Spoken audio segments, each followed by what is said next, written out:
Luka Doncic and the Dallas Mavericks are in a position that they don't want to be in right now. Of course, they're still in playoff contention, but right now, they're the 8th seed in the Western Conference, and that's not the conference that you want to be at the bottom of. So we need to be able to get it together. Of course, Luka the Don has been the main attraction for this team.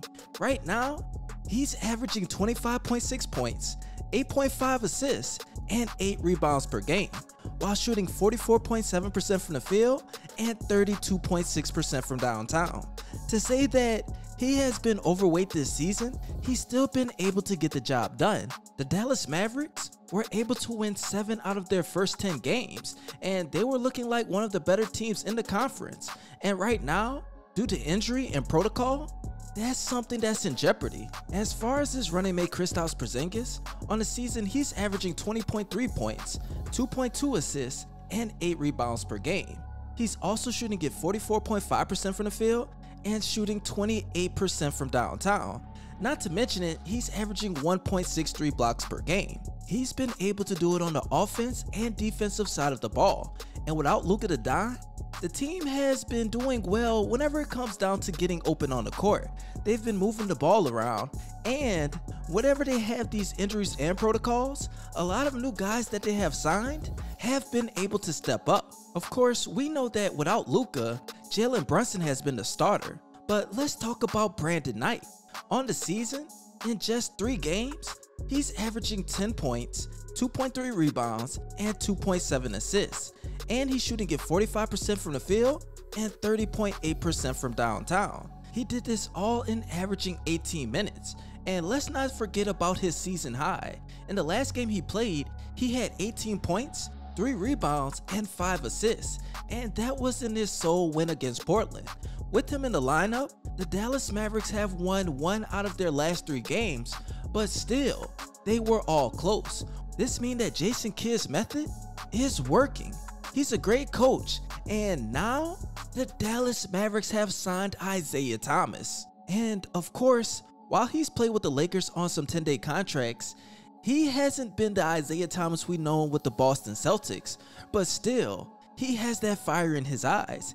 He has the ability to score at will, and whenever he gets a certain amount of games, he will be able to get in a rhythm. Under Jason Kidd, we know that he can strive for greatness. In his first game with the Lakers, he had 19 points, 2 rebounds, shot 5 of 12 from the field, 2 of 6 from downtown, and made 7 out of 9 of his free throws.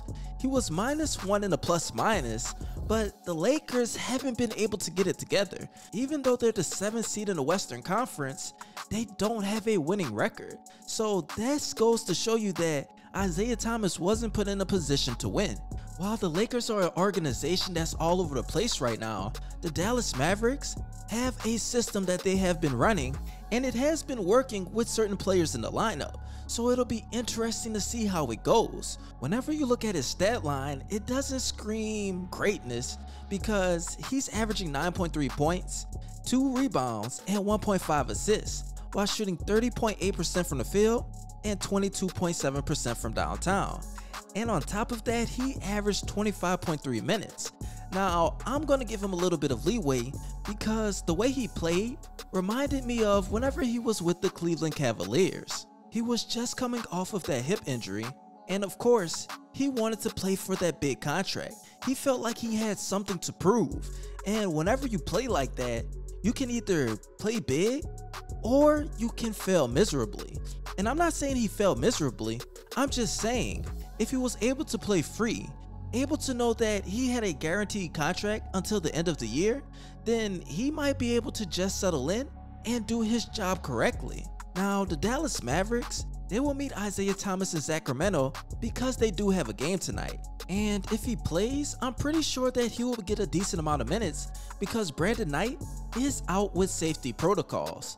So this is his chance to shine, to be able to show Jason Kidd that he can at least give you some scoring off the bench.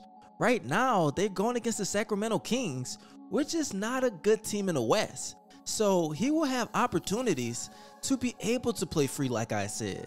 He'll be able to at least get in a rhythm and be able to dish off some assists to these young guys.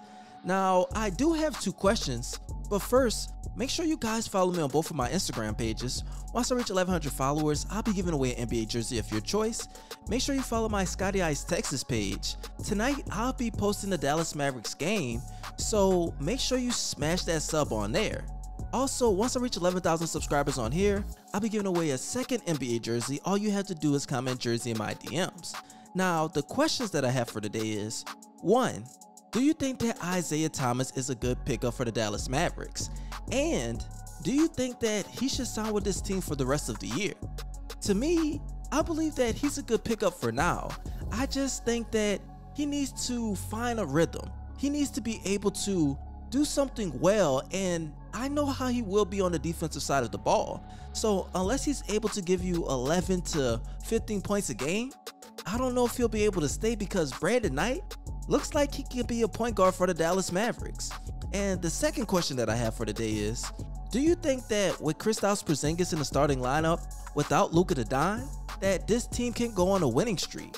In the next 5 games, they have to go against the Sacramento Kings twice, and the Oklahoma City Thunder, Denver Nuggets, and then the Golden State Warriors. I think they can at least go 4 out of 5 of these next 5 games. And right now, the Dallas Mavericks need to get Luka back, because he's the main attraction. He can score at will, pass, and it's something that's exciting to see. Now, I appreciate all you guys loving your support, and as always, this your boy ScottyIce, aka Baby Bron, and you already know, I'm out.